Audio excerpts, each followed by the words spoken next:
এই মাম্মা, good morning দুদুবুড়ি।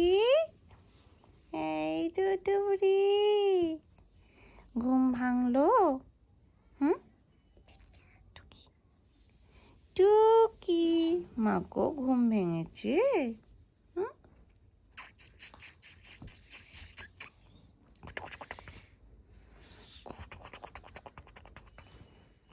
Good good good good. Good morning মামা।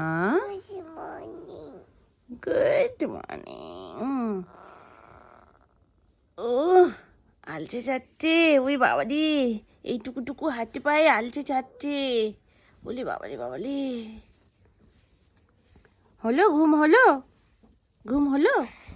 হ্যাঁ, ঘুম হয়েছে? হয়নি না? তা আবার ঘুমিয়ে পড়ছো, আবার ঘুমিয়ে পড়ো, আবার ঘুমিয়ে পড়ো, আবার ঘুমিয়ে পড়ো, আবার ঘুমিয়ে পড়ো। ও তো মা, ও তো সকাল হয়ে গেছে। গুড মর্নিং বাবা, গুড।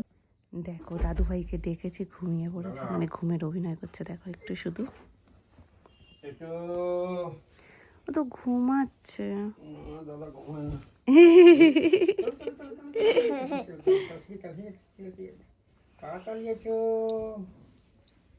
সোনামা সকালবেলায় সাদা আলুর তরকারি করে নিয়ে এসছে। এই দেখো, সাদা না ঠিক, একটু হলুদ দিয়েছে, কিন্তু ওই সাদা আলুর তরকারির মতনই অনেকটা, ধনেপাতা দিয়ে পরোটা করেছে। বলে বাবালে, সোনা কি করবে? ও বাবা, সোনা একেবারে খেয়ে উল্টে দেবে। রুটি করেনি, বড়টা করেছে। সুমন বললো না, এই তো আমি আর শুনিনি। ঠিক আছে, ওই লাস্টে আমরা গেলাম না, ও যখন যায় তখন ও রাত্রিবেলায় যখন ওই জিনিসপত্র এই বাড়ি থেকে নিয়ে যাওয়া হয়েছে তখন বলছিল। আমি একটু লঙ্কা দেখে নিই, এই কারণেই সোনামা ঝাল খুব কম দেয়। ছোট্ট একটা প্লেটে নিয়ে নিয়েছি।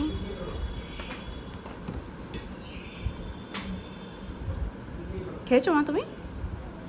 হ্যাঁ, বাপি একটা দিয়েছে, তখন একটা পরোটা খেয়েছি।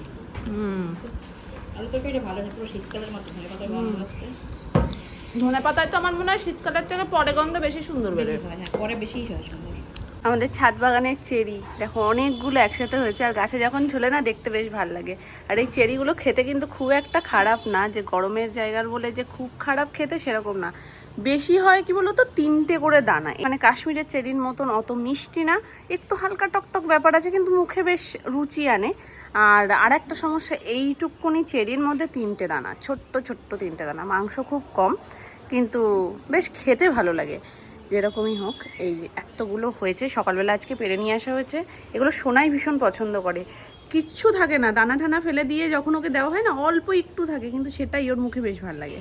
আজকে একটু বেরোনোর আছে, আকাশের পরিস্থিতিটা এখনও ভালো, জানি না এরপরে কি হয় না হয়, কিন্তু যেতে আজকেই হবে, কারণ এরপরে আর দিন নেই, বাড়িতেও অনুষ্ঠান তোমরা জানো। ওল সেদ্ধ, তো এই জন্য এখানে ওল রয়েছে, আজকে নিরামিষ করে সেদ্ধ হবে, সবার যেহেতু নিরামিষ, সেই জন্য পেঁয়াজ ভাজা ঠাজা দিয়ে হবে না, নর্মাল লঙ্কা দিয়ে মাখা হবে। তো আজকে ওল সেদ্ধ হবে, আর তার পাশাপাশি যেটা হবে সেটা হচ্ছে এগুলো দিয়ে একটা তরকারি। আজকে দেবো না? ঠিক আছে, অসুবিধা নেই, আমি ঠিক টাইম মতন করে নেবো। সোনাইকেও খাওয়াবো, পুজোও দেবো, সব কিছুই করবো, নিজে আর খাবো না একেবারে। ও বলছে তো বেরিয়ে খেয়ে নেবে, তো খাওয়ার ব্যাপারটা নেই। এইগুলো করে তুমি স্নান করে নাও, এর মধ্যে স্নান টান করে আসো।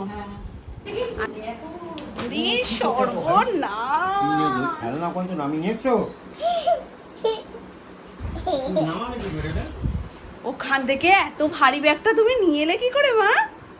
রে সর্বনাশ, ব্যাগটার মধ্যে দেখো কত কি রয়েছে।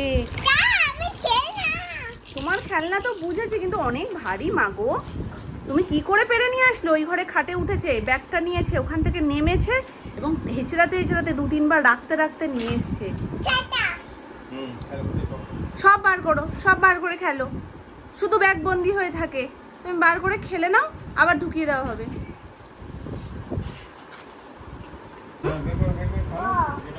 কি এটা? ব না, বলো, ইচ্ছা করে বলছো, পরিষ্কার করে উচ্চারণ করো।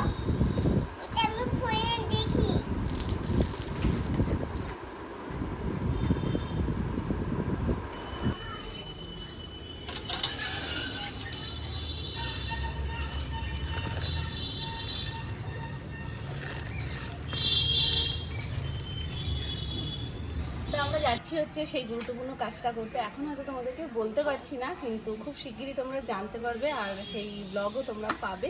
তবে আপাতত আমি তোমাদের সাথে কিছু শেয়ার করতে পারছি না। তো চলো এখন বেরোনো যাক। এই হচ্ছে আমার আজকের আউটফিট। এই যে আকাশটা সত্যি এত সুন্দর, আর ফ্লাইওভারে উঠলে আকাশটা আরও যেন মনে হয় একদম হাত দিয়ে ছুঁতে পারবো, এত সুন্দর লাগে। এখনো পেটে খাবার নেই, জিনিস এত কিনতে হবে, বলছে লেকে যাবা লেকে।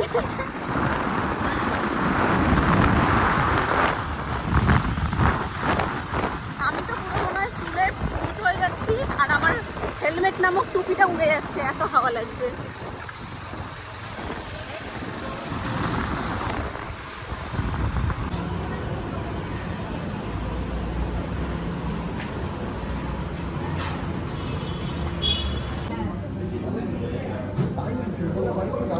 চলে এসছে আমাদের লাঞ্চে আজকে অর্ডার করেছি। এখানে চিকেন মহারাজা, ফুল চিকেনটাই থাকে এখানে, আর তার সাথে মানে ছোট বোলের 1 বোল মতন রাইস এর সাথেই কম্বোতে রয়েছে, যেটা দিয়ে আমার এনাফ। আমার এর আগে আমি যখনই এসেছি অন্য কিছু অর্ডার করে না, আমি মানে কি বলবো, হিমশিম খেয়ে গেছি ব্যাপারটায়। ওই রাইসটা একে তাকে শেয়ার করতে হয়েছে, তো ওই রাইসটা দিয়ে আমার হয়ে যাবে। আর ওর জন্য বললাম বাটার নান নিয়ে নাও, যদি এই যে এই কোয়ান্টিটি যদি কম হয়, মানে ছোটো বলতো যদি কম হয় আমি আর একটা বাটার নান দিয়ে দেবো, ঠিক আছে? চলো, এই হচ্ছে টোটালটা। হ্যাঁ, আরেকটা প্লেট নিয়ে দিতে বলছি। এই সাইড করে দেবো, ওখানে অসুবিধা নেই, জায়গাটাই বড্ড ছোট হয়ে যায়, টেবিলগুলো এত ছোট ছোট। এই তো এই সাইড করে দেবো, এখানে হয়ে যাবে। আর আমাদের কোল্ড ড্রিঙ্কটা আসবে শুধু।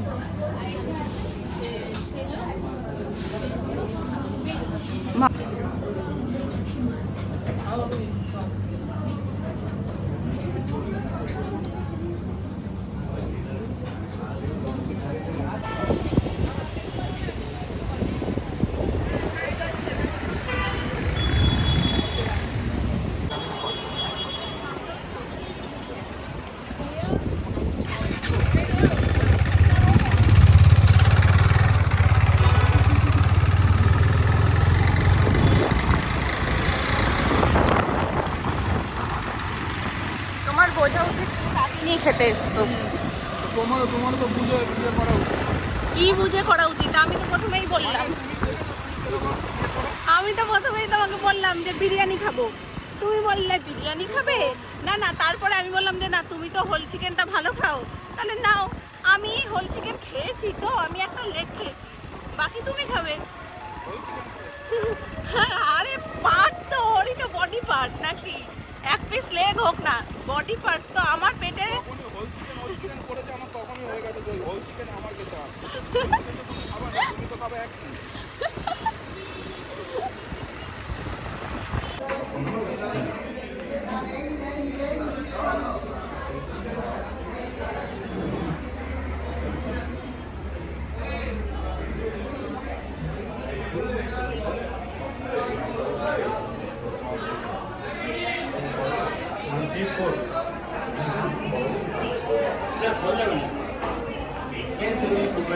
হয়তো ভিতরে পড়ে গেল, সেক্ষেত্রে নাম্বারটা। তো আমাদের যে মেন কাজটা ছিল আজকে, মেন কাজটা কিছু কিছু তো কমপ্লিট হয়ে গেছে, এখনও অনেকটা বাকি আছে। তো তবে তার মধ্যে যেটা আরও একটা ছোট্ট কাজ, সেটা হচ্ছে রাখি, সামনে রাখির গিফট নেব, তো রাখির গিফটটা নিয়ে নিই। আর বাকি তো স্পেশাল যা যা এতক্ষণ ধরে হলো এবং যা যা এরপরে হবে সবটা তোমাদের সাথে শেয়ার করবো, বাট একটু তার জন্য অপেক্ষা করতে হবে। আমি এখন চেয়েও শেয়ার করতে পারছি না তোমাদের সাথে, খুব শিগগিরই তবে তোমরা সেটা দেখতে পাবে যে এতক্ষণ ধরে আমরা কী কী করলাম। হাতে অনেক কিছু রয়েছে, এখনও অনেক কিছু কেনাকাটা বাকি। তো আগে যাই, ভাইয়ের জন্য একটা কিছু পছন্দ করে নিয়ে নেব, তারপর বাকি কাজগুলোকে কমপ্লিট করবো। আর একটা জন্য আমি কী ভাবছিলাম, আর একটা জিনিস আমি ভুলে যাচ্ছিলাম, হঠাৎ করে বাড়ি থেকে আমি ওই জন্য না যখন বেরোই আমি এরকম কাউন্ট করে বেরোই, 2টো জিনিস আছে, মানে ভুলে গেলেও বারবার রিমাইন্ড করতে থাকি। তো মেয়ের জন্য জুতো নিতে হবে একটা সুন্দর দেখে, তো ভাবছি খাদিমসে যাবো, দেখা যাক। সোনুর জন্য আগে নিয়ে নিই, তারপর মেয়ের জন্য যাবো।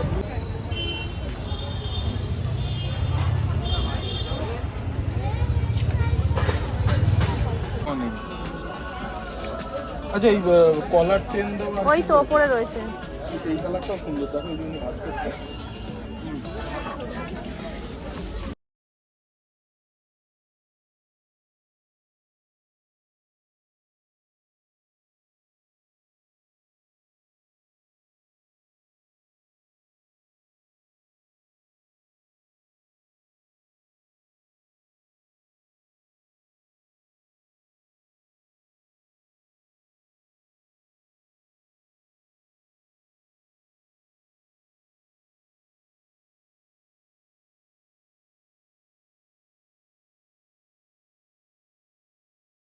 কোনটা নিয়ে নেবো? আমি তো সাদাটাই চোখে লাগছে, কিন্তু এটাও ভালো লাগছে। এটা না, এটা না। কেন? আমি বললাম বলে?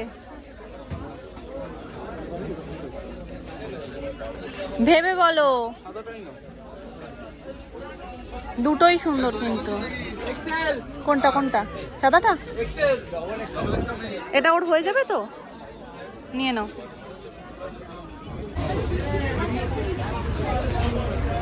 হেলমেটটা খোলার পর্যন্ত টাইম পেলাম না।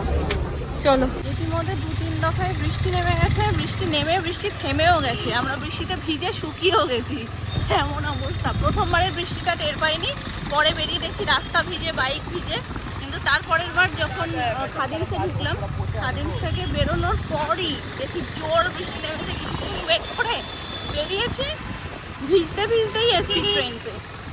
তো যাই হোক, ঢুকলাম ট্রেনসে, ভিজে শুকিয়ে ওখান থেকে বের করলাম। দেন এখন বৃষ্টিটা ধরেছে। চলো, এই সুযোগে আর কোথাও না দাঁড়িয়ে বাড়ি যাব। সব কিছু কেনাকাটা ডান।